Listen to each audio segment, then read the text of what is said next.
Hello বন্ধুরা, আজকে আমাদের বাড়িতে ফুচকা আমরা বাড়িতেই বানিয়েছি।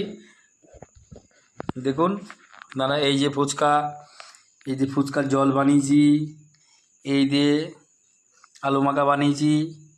এখন রাতে খাওয়া হবে। যে যে খাবা আমার বাড়িতে চলে আসো। এই যে ফুচকা দেখুন। হ্যালো বন্ধুরা, আজকে আমাদের বাড়িতে ফুচকা আমরা বাড়িতেই বানিয়েছি।